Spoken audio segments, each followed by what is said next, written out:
क्या किया था हमने कल, वहां से खत्म किया था ना, linear transformation preserves linear combination, वहां तक किया था। उसके बाद ये नोट देखो, ये क्या कह रहा है, if under a linear transformation T transformed value of basis of domain is given.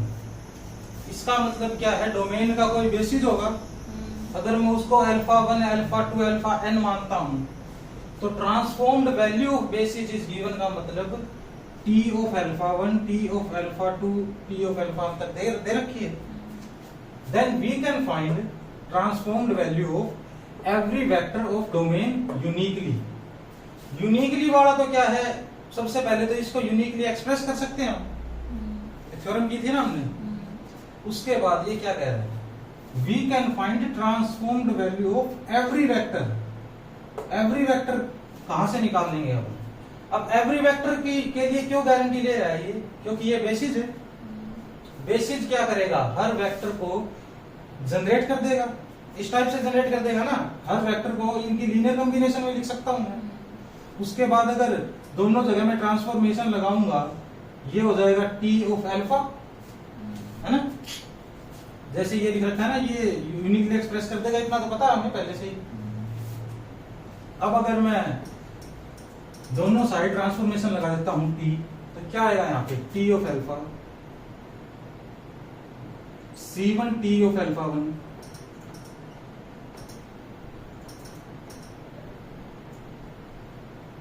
पिछले नोट से लिख सकता हूं ना मैं ये चीज, इसमें से कोई प्रॉब्लम नहीं है किसी को, तो ये लिख दूंगा और यूनिक भी होंगे ये।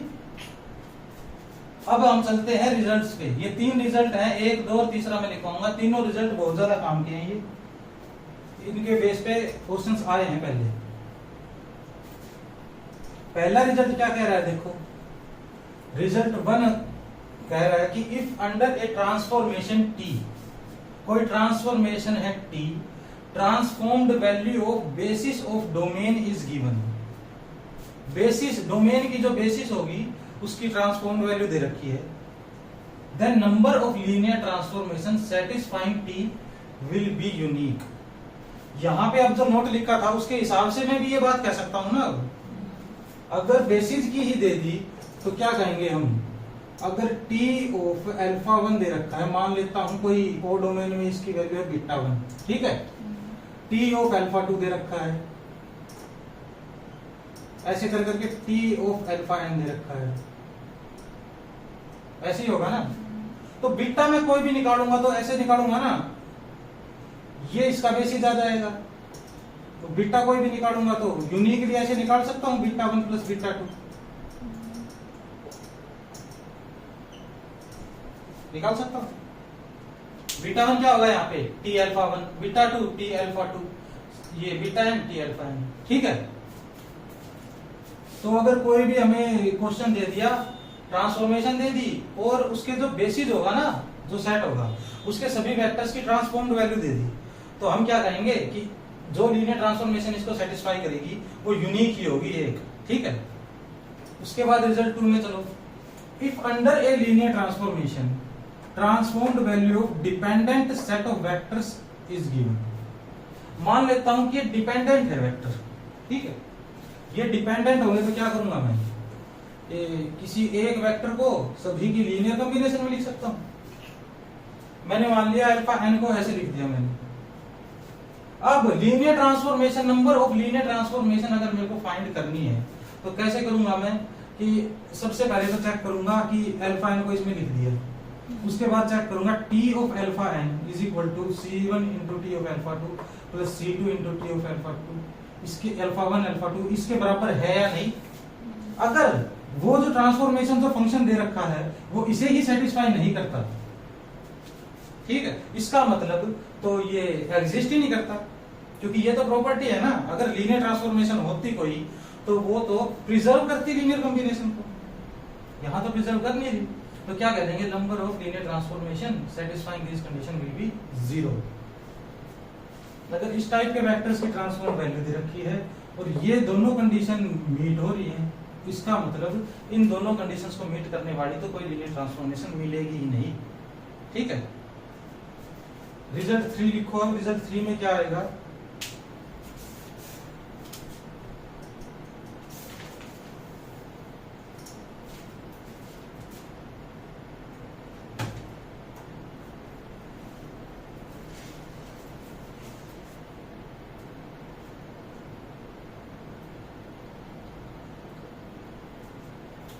इफ अंडर ए ट्रांसफॉर्मेशन, इसी को 3 लिख लो, under a transformation T, transformed value of independent set of vectors S is equal to alpha k is given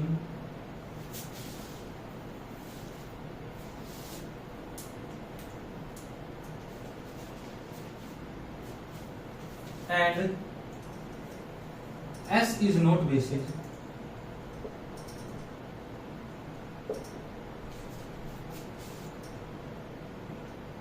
then number of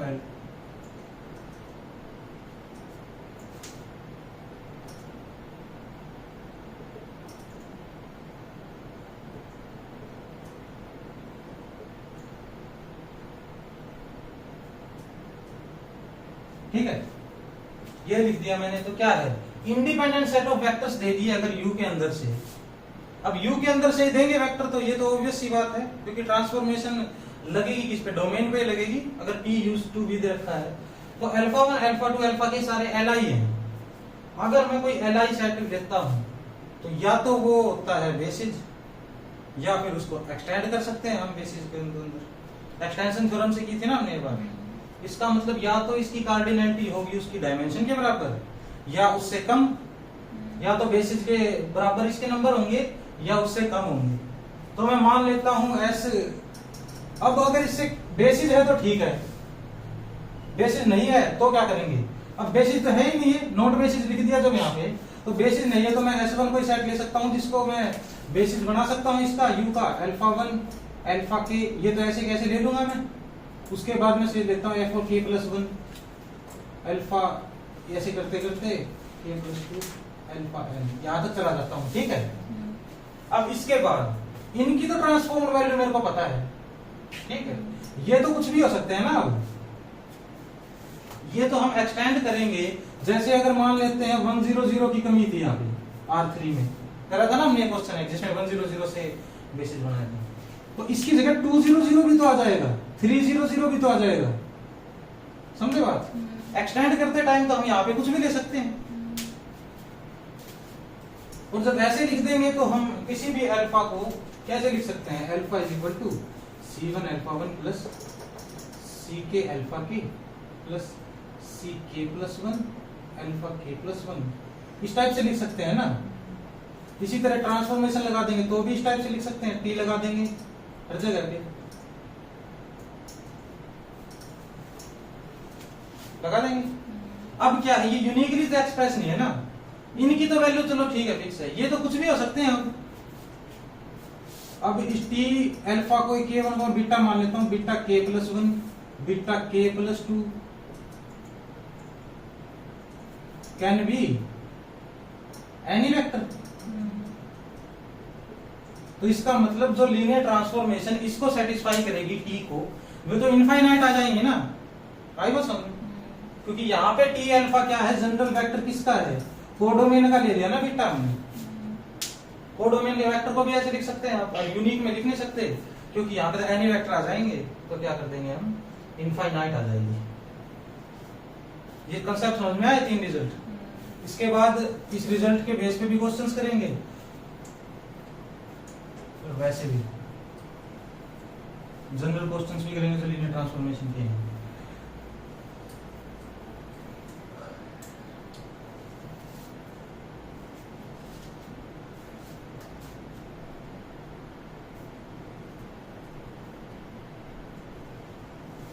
अब देखो, अगर मैं ये क्वेश्चन लिखता हूं यहाँ पे, क्या दे रखा है क्वेश्चंस के अंदर, इफ T कोई लीनियर ऑपरेटर दे रखा है R3 R से R3 R तक, ठीक है, is a linear operator such that T of 1 minus 1 1 T of 2 7 11 is equal to 2 1 4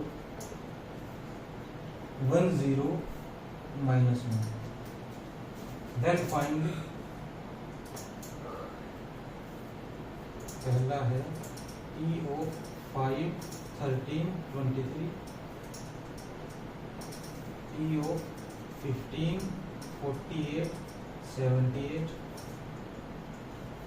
PO 16 22 31 4 PO 5 6 7।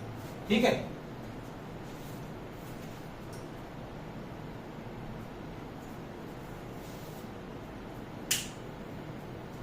अब किसकी वैल्यू दे रखी है? Transformed value of this vector and this vector, इन दोनों की वैल्यू दे रखी है। तो अगर मैं ट्रांसफॉर्म्ड वैल्यू ऑफ किसी थर्ड वेक्टर की बताना चाहूंगा तो किसकी बता सकता हूं? जो इनकी लीनियर कॉम्बिनेशन में आता होगा सिर्फ उसकी बता सकता हूं ना। कल लिखवाया था सबसे लास्ट में जो वाला ये रिजल्ट, उसमें यही तो कह रहा था ये कि जो भी दोगे वेक्टर उनकी लीनियर कॉम्बिनेशन के बारे में पूछोगे तो मैं बता दूंगा, नहीं तो नहीं बताऊंगा। तो सबसे पहले तो हमें ये चेक करना पड़ेगा कि इनकी लीनियर कॉम्बिनेशन में कौन सा वेक्टर आता है, किस टाइप के वेक्टर आते हैं, उन्हीं के बारे में बता सकता हूँ। इसका मतलब अगर 4.75 में ये है तो ये फाइंड करना तो पॉसिबल नहीं होगा ना, जो इसके एलडी में आते ही नहीं वे पॉसिबल नहीं होंगे। जो इसकी स्पैन में आएंगे वो इसके साथ एलडी होंगे। अब इसको मैं मान लेता हूँ अल्फा कोई जनरल वेक्टर है x y z belong to R3, मान सकता हूँ मैं। अब मैं क्या करता हूँ, एलडी चेक करता हूँ ये किस कंडीशन में एलडी होगा ये। ठीक है, अब ये इसको मान लेता हूं मैं अल्फा 1, इसको अल्फा 2 और इसको अल्फा, मान सकता हूं ये भी। अब क्या करूंगा, मैं इस पे ऑपरेशन लगाऊंगा एलडी चेक करने के लिए, इन दोनों को 0 बना लेता हूं।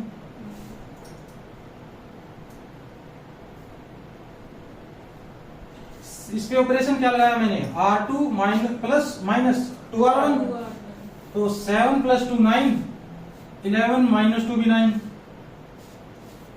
ये आ गया R3 माइनस x R1, ये आया ना। x minus x 0, y plus x आ जाएगा यहाँ पे z माइनस x आ जाएगा, आ गया। यहाँ पे क्या था हमारे पास, अल्फा 1 एज इट इज है, अल्फा 2 माइनस 2 अल्फा 1 आ गया। ठीक है, यहाँ पे क्या आ गया, अल्फा 3 माइनस x अल्फा 1। ठीक है, अब क्या करेंगे, ये इसको 0 बनाऊंगा मैं। इसको 0 बनाने के लिए देखो मैं क्या ऑपरेशन लगाता हूँ, ये तो एज इट इज रहेगा, 1 - 1 1 0 9 9 भी एज इट इज रहेगा, यहाँ पे आएगा 0। इसको मैं कर देता हूँ R3 minus y plus x R2 by 9। देखो ऐसे R3 goes to R3 minus y plus x into R2 by 9।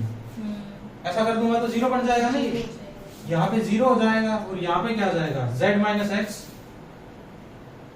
Minus y plus x into में 9/9, 9/9 तो कैंसिल हो जाएगा, 1 आ जाएगा। ये ठीक है, यहाँ पे आएगा अल्फा 1, यहाँ पे भी कोई बदलाव नहीं है, अल्फा 2 माइनस 2 अल्फा 1, यहाँ पे आएगा alpha 3 minus x alpha 1 minus y plus x into this. ठीक है, ये पूरा बाय में 9, यहाँ पे आ जाएगा मल्टीप्लाई में ये पूरा। ठीक है, इसका मतलब इस कंडीशन को जो सेटिस्फाई करेंगे वे अब क्या करेंगे, सबसे पहले तो इसको लिख लेता हूं मैं, क्या लिखूंगा इसको बताओ, ये इसको लिखूंगा मैं, क्या सही, z minus y minus 2x, ऐसे लिख लूंगा। ठीक है, ऐसे लिखने के बाद क्या करूंगा मैं, अब एलडी चेक करना था ना हमें, इसका मतलब इसका डिटरमिनेंट 0 होना चाहिए। इसका डिटरमिनेंट 0 कब होगा, अगर मैं इसको एक्सपेंड करता हूं R3 के लूंगा, इसको यहां लूंगा तो 9 इंटू दिस, इसको तो 0 होना पड़ेगा, 9 तो 0 हो नहीं सकता ना, ये 0 होगा तो इसका मतलब थर्ड रो पूरी ही क्या आ गई, 0, ये भी 0 होगा। इसका मतलब जो वेक्टर इन दोनों कंडीशंस को सेटिस्फाई, ये दोनों एक ही बात है, और इन दोनों कंडीशन को सेटिस्फाई करेंगे वे एलडी होंगे इसके साथ। सबसे पहले तो ये चेक कर लेते हैं मैं किन की बता सकता हूं, किसकी बता सकता हूं मैं, जहां पे z minus 2x minus y is equal to 0 दे रखा होगा, दिस मीन्स 2x दे रखा होगा z माइनस y। यहां देखो 2x है 10, 23 माइनस 13 10, ये इसकी बता सकता हूं मैं।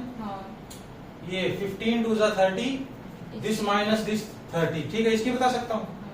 यहाँ पे क्या है 16 दूनी 32 और ये 9, ये तो नहीं है।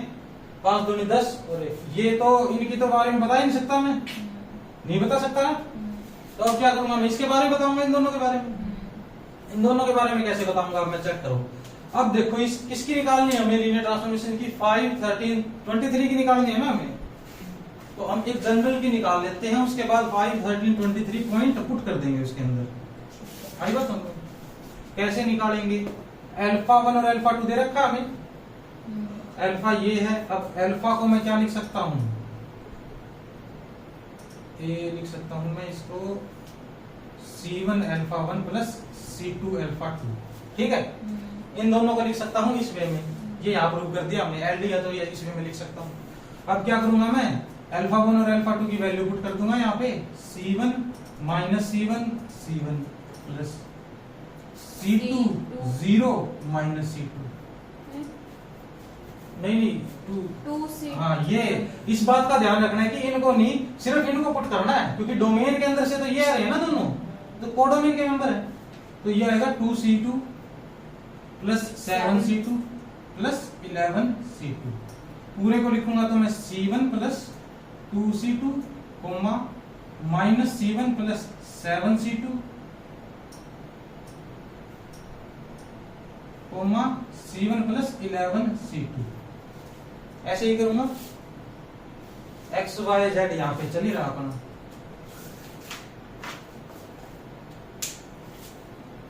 इसको रफ कर दो एक बार।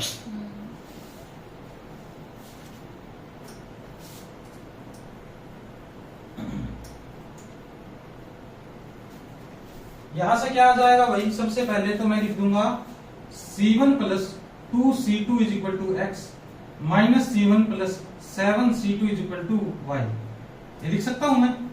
एलिमिनेशन करूंगा तो क्या आएगा यहाँ पे, 9C2 is equal to x plus y. This means 9C2 is equal to x plus y. C2 की वैल्यू आ गई x प्लस वाई बाई 9, ठीक है। अब तो क्या रह गया हमारा, बेसिक कैलकुलेशन रहेगी। C2 की वैल्यू मिल गई, C1 की निकाल लेंगे। C1 की कहीं से निकाल लो, सेम आएगी।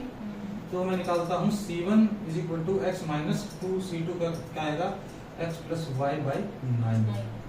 C1 आ जाएगी 9x minus 2x minus 2y by 9। ये दोनों आ जाएंगे हमारे पास। 7x माइनस 2y, इसको लिख दूंगा मैं 7x माइनस 2y।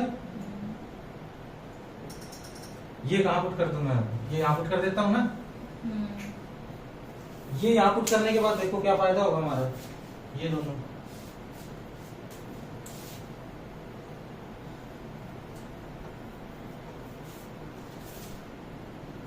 यहाँ पुट करूंगा तो मैं क्या लिखूंगा, x y z is equal to C1 alpha 1 plus C2 alpha 2, ऐसे लिखूंगा। ट्रांसफॉर्मेशन लगाऊंगा दोनों साइड तो x y z is equal to C1 t of alpha 1 plus C2 t of alpha 2 ना। ये प्रिजर्व करती है लीनियर कॉम्बिनेशन को। t of x y z, ये ऐसा x y z है जो इन दोनों के लीनियर कॉम्बिनेशन में होता है, ये दोनों है ऐसे। अब निकाल लूंगा मैं इजीली, C1 को पुट कर देता हूं 7x minus 2y by 9। t of alpha 1 क्या दे रखा हमें, 214 प्लस C2 को लिख सकता हूँ x plus y by 9। Alpha 2 दे रखा हमें t of alpha 2 1 0 minus 1। C1 और C2 की वैल्यू, अच्छा यहाँ से निकालिए C1 और C2 की वैल्यू। t ऑफ अल्फा 1 ये अल्फा 1 मान रखा है, अल्फा 2 मान रखा है, ऐसे कर देंगे ना। अब मैं क्या करूंगा, ये इक्वेशन आ गई हमारे पास, इससे निकालता रहूंगा अब जो वैल्यू मेरे को चाहिए होगी। फाइनल रिजल्ट ये आया, इसी से सब कुछ निकल जाएगा। पहले का देखो मैं t ऑफ 15, इसके इज इक्वल टू मैं लिखता हूं 7x 7 into 5 35 35 minus 26 divided by 9। 1 आ गया, तो 1 आ गया ना ये। अब ये आ गया 214 plus x plus y by 9 18 by 9 2। तो ये आ गया 20 माइनस 2। इसको अगर मैं दोबारा ऐड करूंगा तो आएगा 4 1 2। आंसर आ गया हमारा, ठीक है। ठीक। ऐसे ही इसको निकाल लोगे ना, हाँ SW लिख लो, इसको निकाल लेना अपने आप, थोड़ी बहुत जगह छोड़ दो, 2 लाइन की जगह छोड़ देना, बस इतना ही तो करना पड़ेगा ना। इस टाइप का अगर कोई क्वेश्चन आ गया तो कर लोगे।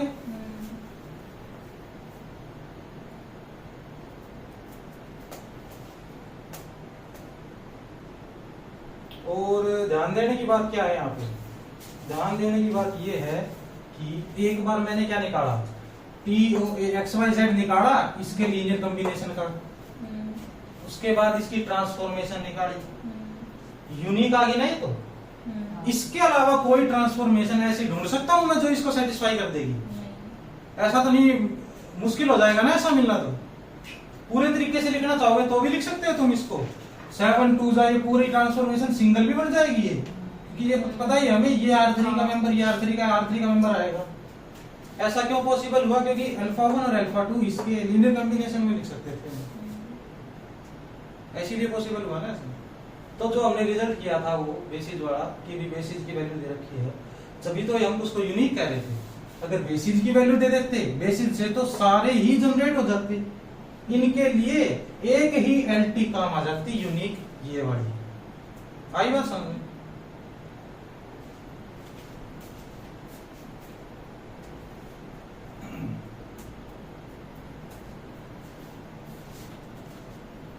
ये नोट कर लिया ना?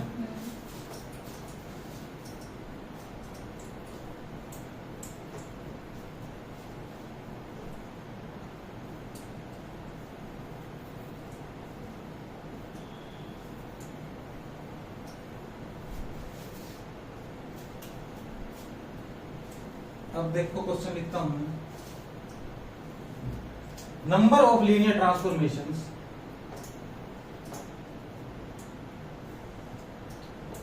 T जा रहा है कहां से, P to R से R to R पे, ठीक है।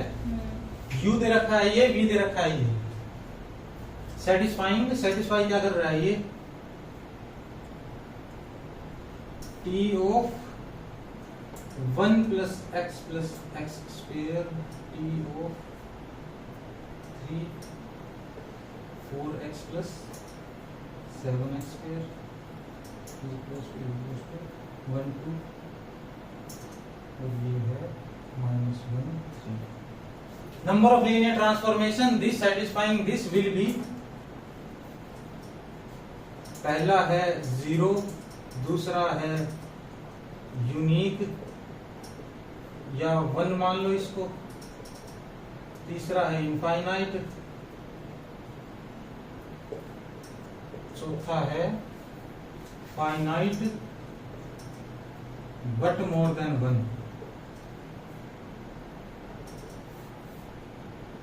ठीक है, अभी ध्यान से कर लेना सभी क्वेश्चन, मैं आराम से करवा रहा हूं, फिर बाद में थोड़ी स्पीड भी करेंगे हम। इसमें क्या क्या दे रखा हमें ये बताओ, ये क्या है, डोमेन है, ये U का काम करेगा, transformed value of this and this they रखी है। पहले तो ये बताओ इसकी डायमेंशन कितनी होती है, 3। Dimension of P to R is 3। इसका मतलब ट्रांसफॉर्म्ड वैल्यू ऑफ 2 सेट्स दे रखी है, 2 सेट्स दे रखी है जो या तो Li होंगे या LD होंगे, बेसिस तो हो नहीं सकते। आई बात समझ में? बेसिस नहीं हो सकते तो यूनिक वाला कंसेप्ट तो गायब हो जाएगा। अब क्या चेक करेंगे, ये दोनों LD हुए तो इसको इस 2 कंडीशन चेक करेंगे, इसको इसकी कॉम्बिनेशन में लिखेंगे, कॉम्बिनेशन ठीक आई या गलत आई, उस टाइप से करेंगे। Li हुए तो कह देंगे इनफाइनाइट, क्योंकि बेसिस से कम है ना ये तो। आई बात समझ में? ऐसा मत करना कि 2 या इसकी डायमेंशन लेके बैठ जाओ, 2 है 2 दे रखे हैं बेसिस, ऐसा मत करना। डायमेंशन भी इसी की चेक करनी है, वेक्टर भी यहाँ से आएंगे, इसकी डायमेंशन अब ये चेक कर लो दोनों Li है LD, ये तो चेक करना कितना बहुत मुश्किल है ना, आसान है, बहुत आसान है। कैसे करेंगे, 1 1 1 3 4 7, ये Li आएंगे दोनों भाई, ठीक है।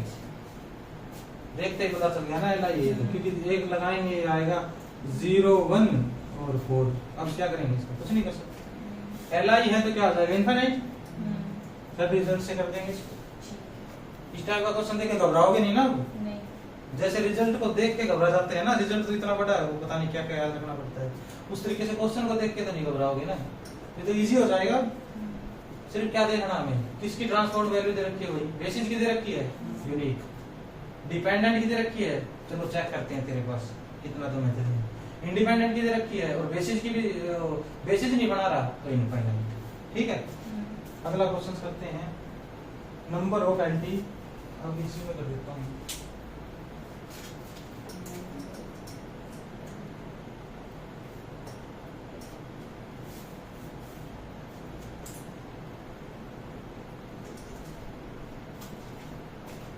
P2 R2 दे रखी है, अब दे रखा है T of 7 plus 9x plus 15x square is equal to 5 x1 plus x square 1 2 3 plus 4x plus 7x square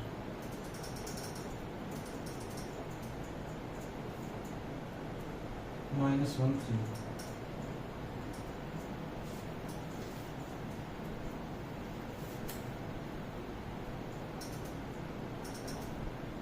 number of anti satisfying this, अब ये कितने वेक्टर दे दिए? तीन देता है। चेक कर लेंगे। अब क्या करेंगे, ये तो बेसिक बना भी सकते हैं ना, हाँ। अब तो पॉसिबिलिटी है। तो क्या, सबसे पहले तो इसको काटो, फाइनाइट बट मोर देन 1। इसके बारे में तो कोई काम कराएंगे ना हमने, ना कभी बताया भाई 2 3 हो सकते हैं, 5 हो सकते हैं, 6 हो सकते हैं। फाइनाइट बट मोर देन 1 को काटो, ये तो आ ही नहीं सकता। उसके बाद क्या रहेगा हमारे पास, ये अब ये चेक कर लेते हैं, ये LI है या LD है, ये चेक करेंगे ना। कैसे चेक करोगे?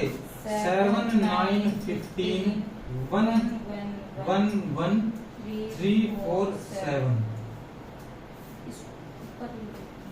1 1 1 को ऊपर लिख लेता हूँ, कैलकुलेशन इजी हो जाएगी। 7 9 15, ठीक है। इसको मान लेता हूं मैं अल्फा, इसको बीटा, इसको गामा, ठीक है। अब क्या करूंगा मैं, इस पे ऑपरेशन लगाऊंगा, तो ये दोनों को पहले 0 बनाता हूं, 1 0 0।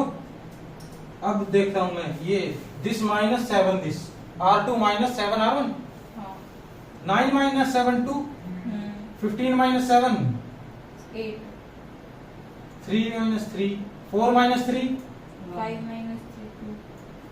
अच्छा भाई यहाँ पे तो, अच्छा 4 है क्या? 4 माइनस 3 7 माइनस 3 4। देखिए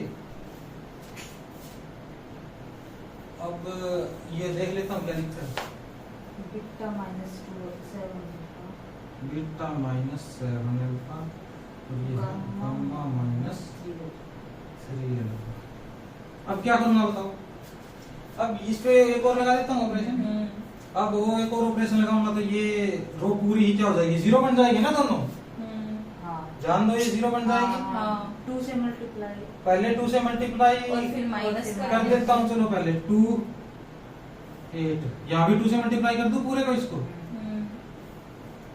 अब दिस माइनस दिस ही करूंगा बस, R3 minus R2, R3 goes to R3 minus R2, ऐसे करूंगा तो यहाँ क्या हो जाएगा, 2 इंटू अल्फा माइनस 3 8, ठीक है, गामा माइनस 3 अल्फा माइनस हो बीटा माइनस 7 अल्फा, ये आएगा ना। ये पूरी रो क्या आ गई, 0। ये किसको रिप्रेजेंट कर रहा है, थर्ड रो को ही तो रिप्रेजेंट कर रहा है ये, तो ये भी 0 हो जाएगा। ऐसा क्यों कर रहे हैं हम, क्योंकि अब हमारे पास LD तो आ गया, ये LD आ गया तो सबसे पहले लिखना भी तो पड़ेगा ना, इसको इनकी लीनियर कॉम्बिनेशन में लिखूंगा मैं, तो वो बाद में चेक करने की बजाय यहीं पे इसका काम तमाम कर दिया हमने, यहीं से ही पता लग जाएगा अब कि भी किस तरीके से लीनियर कॉम्बिनेशन में लिखें। आई बात समझे, गामा को एक तरफ रख लेंगे, इन दोनों को वहां भेज देंगे, तो कह देंगे, कैसे कह देंगे, अब इसको लिखता हूं ना मैं, ये क्या आएगा अभी बताओ, 2 दिस 2 इंटू प्लस 9 गामा आएगा ना। अब तो ये माइनस नहीं, ये 9 नहीं आएगा भाई, यहाँ पे अल्फा है, 2 alpha 2 gamma minus 6 alpha minus beta plus plus 7 alpha ऐसे होगा ना। अब आएगा 2 gamma, plus alpha minus alpha. अब आएगा alpha is equal to 1/2 minus alpha plus इस टाइप से आ जाएगा।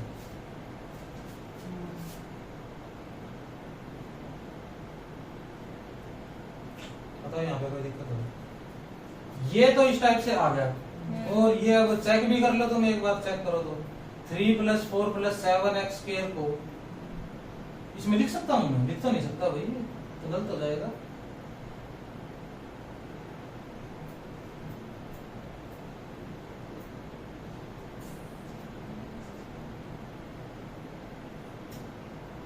क्योंकि इसको लिखना चाहूंगा मैं 7/2, तो कोई अलग ही नंबर आएगा ना। नहीं नहीं लिख सकता हूँ। एलसीएम लेने के बाद कैंसिल हो जाएगा 2। अब देखो इसको लिख सकता हूँ या नहीं लिख सकता हूँ, चेक करता हूँ मैं। यहाँ पे क्या आएगा 7 -7/2 कोमा -9/2 कोमा -15/2। अल्फा 1/2 किया है ना मैंने, माइनस का साथ में चल रहा था। अल्फा 1 ये है, नहीं अल्फा 1 अल्फा बीटा, अल्फा ऊपर वाला नहीं रखता भाई। इसको लिख लेते हैं, कंफ्यूजन नहीं होगी। अल्फा बीटा गामा, क्योंकि यहाँ पे इंटरचेंज कर दिया था ना। अब कर लेते हैं -1/2 -1/2 प्लस 7/2 9/2 15/2। ये क्या आया बताओ? ये आएगा 3। 7 - 6/2 3, 9 - 1 8/2 4, 15 - 1 14/2 7। अब इसको कन्वर्ट करेंगे तो इसी में बदल जाएगा 3 + 4x + 7x²। ये वेरीफाई कर लिया हमने, ठीक आया ये हमारा। तो वेरीफाई करने की कोई खास जरूरत थी भी नहीं, क्योंकि कैलकुलेशन के हिसाब से ही चल रहे थे हम। तो इसका मतलब इसको इसके लीनियर कॉम्बिनेशन में लिख सकता हूं। ये तो आ गया ठीक।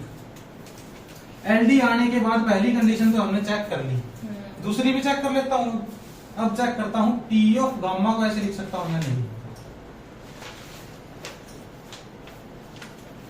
ठीक है, अब इसका बताओ क्या आंसर है भाई? T of this -1 3। इसको चेक करता हूं -1/2। टी ऑफ अल्फा बताओ क्या है? 1 2 2 5 2 1 1 - 1/2 तो 1/2 होता है। ये तो इसके बराबर नहीं आएगा, नहीं आएगा ना। नॉट इक्वल टू, तो ये तो लीनियर ट्रांसफॉर्मेशन का वो ही सेटिस्फाई नहीं कर रहे जो प्रॉपर्टी है। आई बात समझ में? तो ऐसी तो लीनियर ट्रांसफॉर्मेशन एग्जिस्ट ही नहीं करेगी जो ऐसा दे देगी। क्यों दे देगी? क्योंकि इसको तो इनकी लीनियर कॉम्बिनेशन में लिख सकते हैं, लेकिन ट्रांसफॉर्मेशन लगाने के बाद लिख नहीं सकते। ये कहाँ का रूल है? तो इसको क्या कह देंगे? 0। यूनिक भी गलत, यूनिक तो शुरू में ही गलत हो गया था, क्योंकि एलडी आते ही यूनिक गलत हो गया था ना। इनफाइनाइट और इसमें इनफाइनाइट भी गलत हो गया था। ठीक है,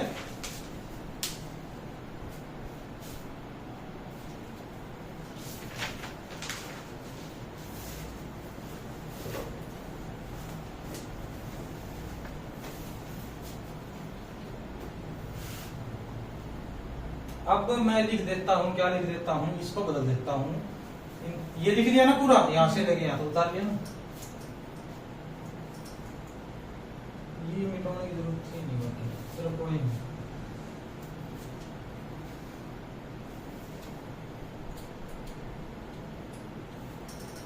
इनको बदल देता हूं अब किसमें? मैं -1 8 कर देता हूं इसको, तो इसको कर देता हूं मैं 1 2, और इसको कर देता हूं -1 3।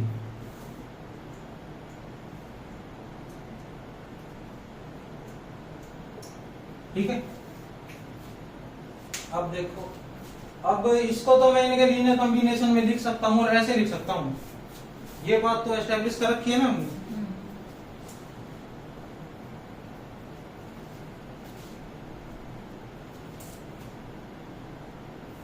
और एल आई कितने हैं इसके अंदर? 2 ही एल आई है बस। तीसरा तो क्या आ गया हमारा? एल डी आ गया। दो एल आई है, तो इतना कुछ करने की छोड़ दो। अब ये सबसे पहले तो जीरो को डिस्कार्ड करते हैं हम यहाँ पे, यहां तक तो पहुंच जाएंगे हम, जैसे पहले किया था वैसे ही। ये एल डी आ गया, ये इन दोनों की कॉम्बिनेशन लिख दिया। अब क्या करते हैं, टी ओ, ये चेक करते हैं करता है या नहीं करता। ये क्या है हमारे पास, 1-1 3, यही है ना। ये यहाँ पे क्या आएगा, टी ऑफ एल्फा बाय 2, ऐसे ही आएगा ना। अब क्या करूंगा मैं, ये माइनस 1, ऐसे ही आएगा ये ऑफ एल्फा लिखूंगा मैं, प्लस टी ऑफ बीटा लिखूंगा, कैसे लिखूंगा, -1/2, 4। दोनों को प्लस कर देता हूं, -½ -1, ये सेम आ गया, ये इसके इक्वल आ गया। ठीक है, अब जाते हैं हम, इसका मतलब एग्जिस्ट तो करेगी, एग्जिस्ट करेगी तो इसको गायब कर देता हूं। अब ट्रांसफॉर्म वैल्यू किसकी दे रखी थी हमें, 3 की दे रखी थी, लेकिन 2 ही एल आई है बस इसमें। ठीक है, तो मैं ऐसे कह सकता हूँ सिर्फ मेरे को 2 एल आई वेक्टर्स की ट्रांसफॉर्म वैल्यू दे रखी, इनफाइनाइट आई है ना इसकी, तो बेसिस बना नहीं रहते हुए इनफाइनाइट आ जाएगी, यूनिक आ नहीं सकता, फाइनाइट ये तो कभी भी नहीं आएगा। इस टाइप का अगर कोई क्वेश्चन आया तो कर लोगे।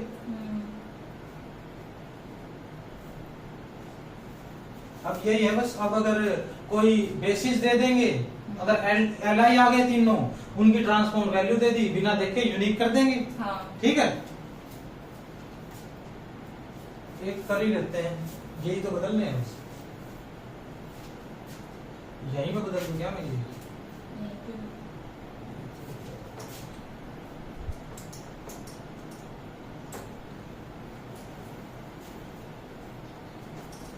अगर T of P two R, ये सारा सिस्टम सेम दे रखा है, यहाँ आ गया T of 2 + 2x + x² = 5 6 3 + 4x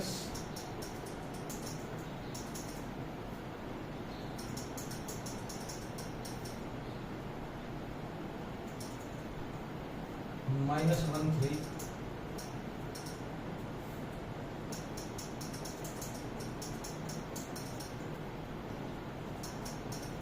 ये दे दिया हमें, और फिर पूछ लिया number of linear transformation unique होंगी या कैसे होंगी। मैं क्या करूंगा, इन तीनों को देखूंगा, L I L D check करूंगा, 2 2 -1, क्योंकि अब तो बेसिस होने की संभावना होगी ना, 3 दे दिए, तीनों की ट्रांसफॉर्मेशन दे दी। इसको मैं क्या करता हूँ, अब इसको ऊपर लिखने की बजाय ऊपर वाले पे लगा देता हूँ ना ऑपरेशन। ये 0 0 -1 -2 -3 3 -3 0 4 -3 1 7 -3 4 1 1 1। पता चला कैसे लगाई मैंने ऑपरेशन। अब किसको 0 बना सकता हूँ मैं, अब तो मैं इसको 0 बना सकता हूँ इसकी मदद से, बस बना भी लिया तो बन गया। चलो कोई भी ऑपरेशन लगा के, तीनों क्या आ गई, एल आई आ गई है, तो तीनों नॉन जीरो रोज आ गई, तो एल आई है। इसका मतलब क्या, इसके बेसिस की वेक्टर्स की ट्रांसफॉर्म्ड वैल्यू दे दी तीनों की, तो क्या कह देंगे हम, यूनिक लीनियर ट्रांसफॉर्मेशन होगी, तो जो भी इसे सेटिस्फाई करेंगे। ठीक है,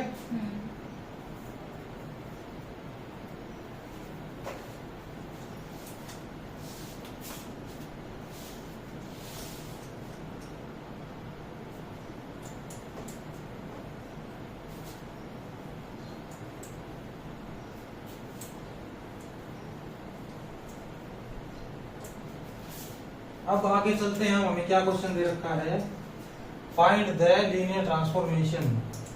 लीनियर ट्रांसफॉर्मेशन ही फाइंड करनी है हमें। क्या दे रखा है, ट्रांसफॉर्मेशन कहां से कहां तक है, V3R से V2R। ये क्या होता है भाई V3R, ये R3R ही है ना एक किस्म से, और ये R2R है। ये VNF को FNF लिखते हैं, उस तरीके से कर देंगे ना इसको, satisfying T of 1 0 0 T of 1 2 0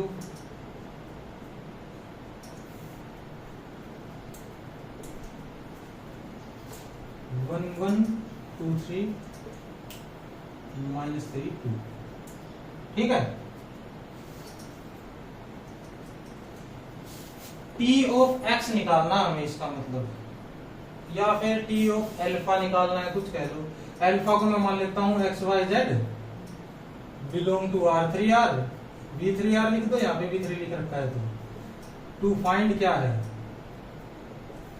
T of alpha, यही करना है काम। अब मैं T ऑफ अल्फा निकालूंगा तो मेरे वाला वही काम करूंगा। मैं क्या करूंगा, अल्फा को मैं लिख सकता हूँ, ये तीनों Li होंगे, इसमें कोई दिक्कत है किसी के? नहीं। रोज में लिखेंगे, इसका क्या है, डिटर्मिनेंट ही 6 आ गया, नॉट इक्वल टू 0, तो Li होंगी जी। तो इसको डायरेक्ट क्या लिखूंगा मैं, अल्फा को लिख लेता हूँ पहले XYZ, इसको लिखूंगा C1 इंटू 100, C2 इंटू 120, 1 2 3, यहां से लिख दूंगा मैं C1 plus C2 is equal to X plus C3 हो जाएगा, ऐसे लिखूंगा ना। ये तो भाई फिर दिक्कत हो जाएगी ना, ये सोल्व करेंगे तो इसको मैं मैट्रिक्स वाले मेथड से सोल्व कर लेता हूँ, इतनी टेंशन लेने की जरूरत ही नहीं है ना मेरे को। एक्स पे ये दे रखा है ना कुछ, तो सोल्व करूंगा तो क्या करूंगा, 1 0 0 1 2 0 1 2 3 ये लिखूंगा।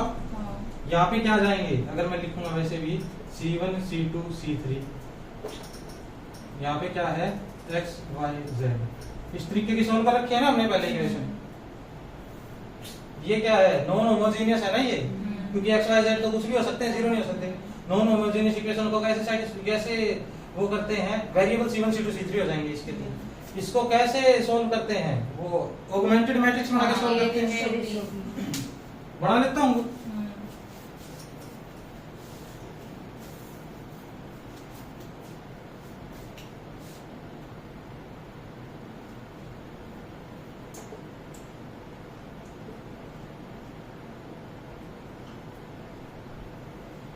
One two three.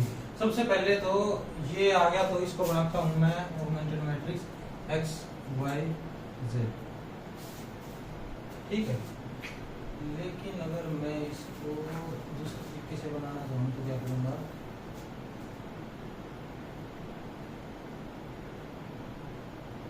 C1 100 से मल्टीप्लाई हो रहा है यहाँ पे, तो जब मैंने मैट्रिक्स बनाई थी 1 0 0 0 इंटू C1, तो मैट्रिक्स तो इस टाइप की बनेगी ना अब यहाँ पे।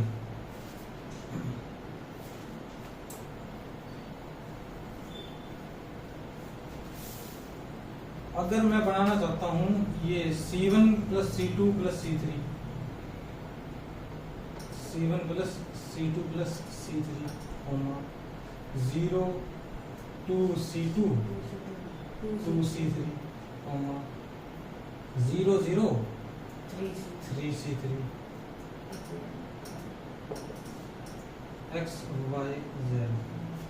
अब अगर मैं बनाऊंगा तो पहली रो में तो 1 1 1 आएगा, ठीक है। तो ये बनाने की जल्दी मत करना, पहले इसको सोल्व कर लेना फिर बना लेना, बाकी ज्यादा फर्क नहीं पड़ेगा। बस ये जो रोज है ना, ये इसके कॉलम में लिख रखी है, देखो कैसे बताता हूँ। 1 1 1 आएगा ना, अब 1 1 1 क्या आगे 0 2 2 ये लिख रखा है ना। हाँ, ये अब ये इसकी रोज में आ गई ना, 1 0 0 रो थी, कॉलम बन गई 1 2 0, ठीक है। सिर्फ इतना इफेक्ट पड़ेगा, मैट्रिक्स बनाई थी हमने, ठीक है। इसका बनाएंगे, ये कर लेता हूं मैं, XYZ लिख देता हूं। तो अब क्या करूं, 3 C3 is equal to Z, इसमें तो क्या ऑपरेशन लगाएंगे हम, ये तो पहले ही सिंपलीफाइड फॉर्म में है। C3 की वैल्यू क्या आ गई,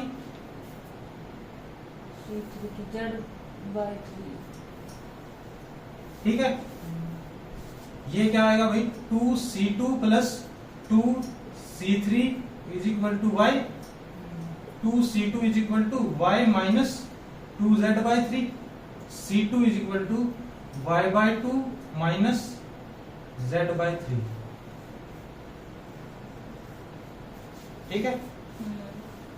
C1 की निकाल लो value, C1 plus C2 plus C3 is equal to X, ऐसी है ना। ये कोई गलती तो नहीं है ना इसमें, ये गलती 2 से 2 कैंसिल, ये तो कैंसिल हो जाएगा। C1 is equal to X minus Y by 2 is equal to 2X minus Y by 2, ठीक है।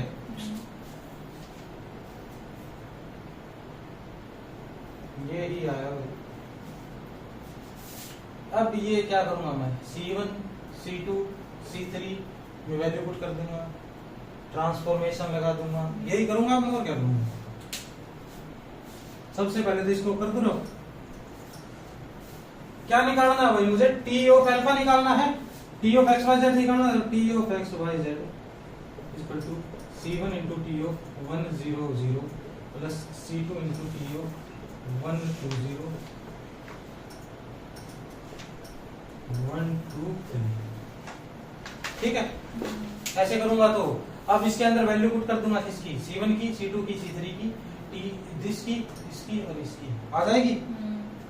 ये वैल्यू पुट कर लेना और इसका आंसर निकाल लेना। इसका आंसर मैं लिख देता हूँ, ठीक है। ज्यादा मुश्किल ले रहा अब, या क्वेश्चन बहुत आसान हो चुका है ये।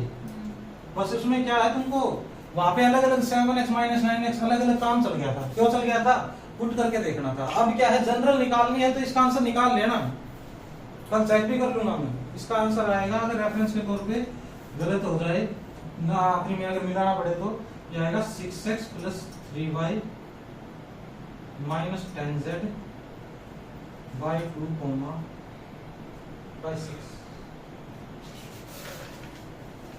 3x plus 3y minus z by 3। ठीक है, ये R2 में आया ना आंसर। क्यों, क्योंकि R2 में थी डोमेन, कोडोमेन।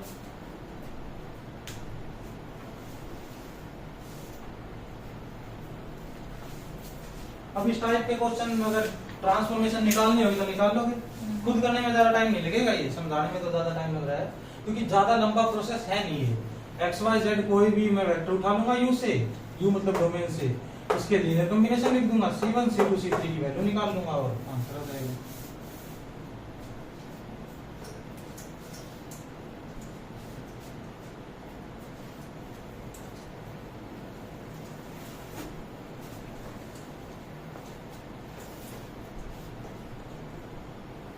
अब क्या कर सकता है, कुछ नहीं कर सकता। अगर आपको ये कॉन्सेप्ट आ चुका है तो ये घुमाता रहेगा ऐसे ही, अलग अलग ट्रांसफॉर्मेशन दे देगा, अलग अलग डोमेन, अलग अलग कोडोमेन, जो भी इसके पास पॉसिबिलिटीज है वो देता रहेगा। कोई फंक्शन का सेट दे दिया, कोई पॉलिनोमियल दे दिया, कोई मैट्रिक्स दे दी, किसी भी टाइप का काम करता रहेगा ना। कि मां एक क्वेश्चन और कर लेते हैं, इसमें क्या है, under a linear transformation T दे रखा हमें P1R2 M2R।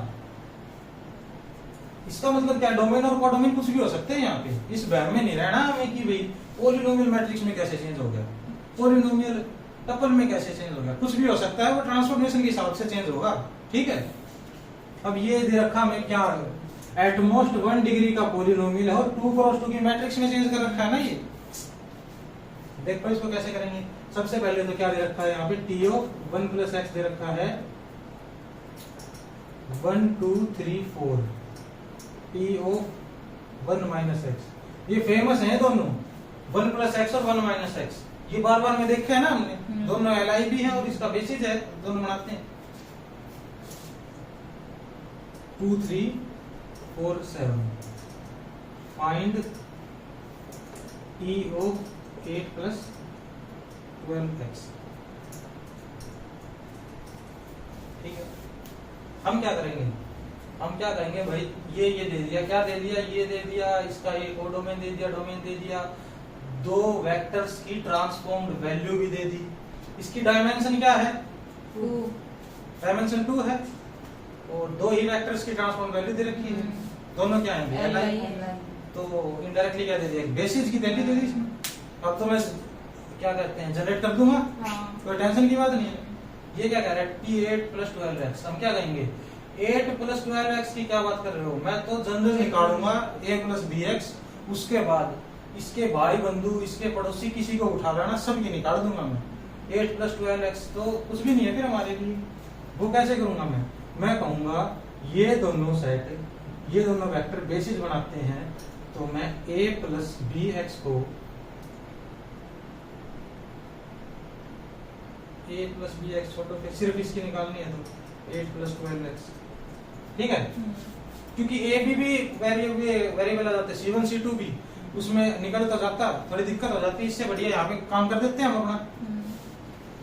8 प्लस 12x को किसके उसमें लिख रहा हूं भाई मैं, a into 1 plus x plus b into 1 minus x, ऐसे लिख सकता हूं मैं। हाँ। अब क्या करूंगा मैं, 8 प्लस 12x को लिख दूंगा ये a plus b A plus a ऐसे लिख दूंगा। यहाँ से a प्लस बी की वैल्यू आ गई 8, a माइनस बी की वैल्यू आ गई 12। अब क्या कहूंगा मैं, दो इक्वेशन आ गई ये इस टाइप की, इसको तो लपेट देंगे हम 1 मिनट में ही। 9वीं क्लास का सवाल आ गया ना अब तो ये, A की वैल्यू तो 10 आ गई। देख आ गई ना, 1 मिनट में आ गया तो 1 मिनट क्यों, 5 सेकंड का काम है। तो a की वैल्यू 10 आ गई तो b की क्या आ जाएगी, 2 आ जाएगी। 2 आ जाएगी। माइनस हाँ माइनस 2 आ जाएगी ना। तो क्या आई वैल्यू हमारे पास 10 माइनस 2, a ये है b ये है, ठीक है। ये आ गई तो क्या करूंगा मैं, अब तो बच्चे वाला काम रह गया ना बस। अब तो जो दिख रहा है वो साफ साफ ही दिख रहा है, हमें क्या निकालना है, ऐसे कह रहा है मेरा ट्रांसफॉर्म वैल्यू निकालो। कोई बात T नहीं लगा भाई, देंगे। तेरे टी लगा देंगे हम, इस पे भी टी लगा देंगे, इस पे भी टी लगा देंगे। a और b निकल गया हमारे पास, a को लिख दूंगा 10, b को लिख दूंगा minus 2, T of 1 plus x, बस इनको लिख लो अब जो लिखोगे। 10 इंटू में 1 प्लस एक्स का 1 2 3 4 minus 2 2 3 4 7, 10 minus 4 6, 20 minus 6 14, 30 minus 8 22, 40 minus 14 26। अच्छा सीधा ही कर दिया था। यहाँ पे ये लिख लेना ना, ऊपर वाला तो उतार ही रखा है, ये लाइन लिख लेना उसके बाद। इस टाइप के कर दोगे क्वेश्चन अब तो। हाँ। लीनियर ट्रांसफॉर्मेशन तो निकालनी कोई ज्यादा बड़ी बात है नहीं। अब ये जो क्वेश्चन करवाया है ना मैंने, लीनियर ट्रांसफॉर्मेशन टॉपिक स्टार्ट होने से अब तक, वैसे तो इम्पोर्टेंट है, इनके बिना कुछ भी आगे समझ में नहीं आएगा। लेकिन एग्जाम में क्या है, अब जैसा पैटर्न चल रहा है, अभी इनके आने की संभावना थोड़ी सी कम है। मतलब इतना नहीं है, ऐसा नहीं है कि आपको ये परफेक्टली आ गया तो आप मैं अटेम्प्ट कर दूंगी क्वेश्चन, इस टाइप के सोचने का कोई वो नहीं है, ठीक है। क्योंकि इजी चीज है, आ तो गई, लेकिन आगे जो काम है उस पर ज्यादा ध्यान देना पड़ेगा हमें। आगे जो रेंज है, रेंज के बाद कर्नेल आएगा, रेंज स्पेस, नल स्पेस, उनसे क्वेश्चन आने की ज्यादा संभावना होती है। ये तो सिर्फ बेसिक चल रहा था अभी हमारा, कि अभी तो बस हमने क्या किया है, लीनियर ट्रांसफॉर्मेशन के बारे में बात करी, कैसे निकालेंगे, जनरेट कैसे करेंगे, आगे का काम क्या करते हैं हम। अब लिखो definition, range of A linear transformation, ठीक है।